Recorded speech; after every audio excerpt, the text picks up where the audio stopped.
Hi hello ನಮಸ್ತೆ. ನಾನು ನಿಮ್ಮ ಪ್ರೀತಿಯ ಅಣ್ಣ ತಮ್ಮ ಗೆಳೆಯ ಹಿತೈಷಿ.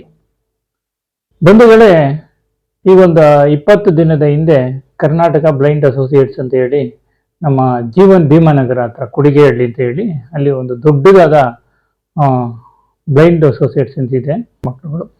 ಅಲ್ಲಿ CEO ನಮಗೆ ರಾಜೇಶ್ ಸರ್ ಅಂತ ಹೇಳಿ ನಮಗೆ ತುಂಬ ಆತ್ಮೀಯರು, ಸುಮಾರು ವರ್ಷಗಳಿಂದ ಪರಿಚಯ. ಸರ್ ನಿಮ್ಮದು ಒಂದು ಕಲ್ಚರಲ್ ಪ್ರೋಗ್ರಾಮ್ ಕೊಡಿ ಗಣೇಶ ಹಬ್ಬಕ್ಕೆ ಅಂತ ಹೇಳಿದ್ರು. ನಮಗೆ ಅವ್ರ ಸಂಸ್ಥೆ ಬಗ್ಗೆ ಹೇಳಿದಾಗಲೇ ತುಂಬ ಖುಷಿ ಆಯಿತು. ಆಯಿತು ಸರ್ ಅಂತ ಹೋಗಿ ಒಂದು ಕಾರ್ಯಕ್ರಮ, ಅಷ್ಟೊಂದು ಜೋಶು, ಅಷ್ಟೊಂದು ಉತ್ಸಾಹ, ಅಷ್ಟೊಂದು ಒಳ್ಳೆ ಮನಸ್ಸಿಂದ ನಮಗೆ ಕ್ಲಾಪ್ಸ್ ಹಾಕಿ ತುಂಬ ಪ್ರೋತ್ಸಾಹ ಮಾಡಿದ್ರು. ನಾವು ಹಾಡುಗಳನ್ನ ಆಡ್ದು, ಮಿಮಿಕ್ರಿ ಮಾಡ್ದು, ಇನ್ನು ಈ ಸುಮಾರು ಮಾಡ್ದು. ಜೊತೆಗೆ ಕೊನೆಗೆ ಇನ್ನೇನು ಕಾರ್ಯಕ್ರಮ ಮುಗಿಸ್ ಬರಬೇಕು ಅನ್ನುವಾಗ ಲಾಸ್ಟಲ್ಲಿ ಅವರು ಅಲ್ಲಿನ ಒಂದು ಎಂಪ್ಲಾಯಿ, ನೀನು ಆಡಮ್ಮ ಅಂತ ಯಾವುದೋ ಒಂದು ಹುಡುಗಿ ಕೇಳಿದ್ರು. ಆ ಹುಡುಗಿ ಇಲ್ಲ ನಂಗೆ ಬರಲ್ಲ, ಆಡಲ್ಲ ಅಂತ. ನಾನು ಅದಕ್ಕೆ ಇಲ್ಲಮ್ಮ ಆಡ್ತೀರಾ, ಯಾರು ಕಲ್ತವ್ರು ಯಾರು ಇಲ್ಲ, ಧೈರ್ಯವಾಗಿ ಆಡು ಬಾ ಅಂತ ಹೇಳಿದಕ್ಕೆ ಬಂದು ಆ ಹುಡುಗಿ ಆಡ್ತು. ನಿಜವಾಗ್ಲೂ ಹೇಳ್ತೀನಿ, ನಮ್ಮ ಒಂದು ಹಾಡುಗಾರಿಕೆ, ಆ ಹುಡುಗಿ ಹಾಡುಗಾರಿಕೆ ಮುಂದೆ ಏನಿಲ್ಲ. ಅಷ್ಟೊಂದು ತುಂಬಾ ಅದ್ಭುತವಾಗಿ, ಅಷ್ಟೊಂದು ನಿಜವಾಗ್ಲೂ ಮನಸ್ಸಿಗೆ ಮುಟ್ಟೋ ತರ ತುಂಬಾ ಸೊಗಸಾಗಿ ಆಡ್ತು. ಈ ಹಾಡನ್ನ ಕೇಳಿ ನಿಮಗೇನಾದ್ರೂ ಇಷ್ಟ ಆದರೆ, ಆ ಹುಡುಗಿ ಹಾಡು ನಿಮಗೆ ಇಷ್ಟ ಆಗಿದ್ರೆ ದಯವಿಟ್ಟು ಲೈಕ್ ಮಾಡಿ, ಶೇರ್ ಮಾಡಿ, ಸಬ್ಸ್ಕ್ರೈಬ್ ಮಾಡಿ ಅಂತ. ಕರುಣಾ ಸಾಗರನಿ,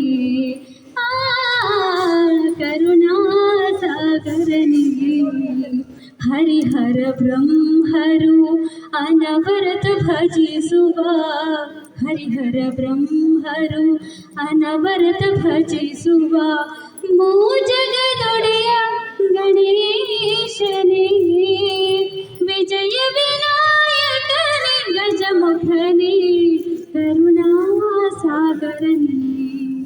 ನೀನೆ ಮೊದಲು, ನಿನ್ನಿಂದ ತಾನೇ ಆರಂಭ ಜಗದಲ್ಲೆಲ್ಲ, ನಿನ್ನ ಪೂಜೆ ಮೊದಲಾದ ಮೇಲೆ ಇನ್ನುಳಿದ ಪೂಜೆ ಎಲ್ಲ. ನೀನು ಹರಸಿದರೆ ಯಾವ ಕಾರ್ಯದಲ್ಲೂ ವಿಘ್ನ ಎಂಬುದಿಲ್ಲ. ವಿಜಯ ವಿನಾಯಕನೇ, ಗಜಮುಖನೇ, ಕರುಣಾ ಸಾಗರನೇ, ಕರುಣಾ ಸಾಗರನೇ. ಸುಲಭ ಪೂಜೆಗೆ ಕರುಣೆಯಿಂದಲೇ ಬೇಗ ಒಲಿದು ಬರುವೆ, ಹುಲ್ಲುಗರಿಕೆಯ ಹೂವಿನಂತೆ ಸ್ವೀಕರಿಸಿ ವರವ ಕೊಡುವೆ. ಪ್ರೀತಿಯಿಂದ ನೆನೆದವರ ಮನದ ಸ್ಥಿರವಾಗಿ ನೀನು ಇರುವೆ. ವಿಜಯ ವಿನಾಯಕನೇ, ಗಜಮುಖನೇ, ಕರುಣಾ ಸಾಗರನೇ, ಕರುಣಾ ಸಾಗರನೇ. ವಿಜಯ ವಿನಾಯಕನೇ, ಗಜಮುಖನೇ, ಕರುಣಾ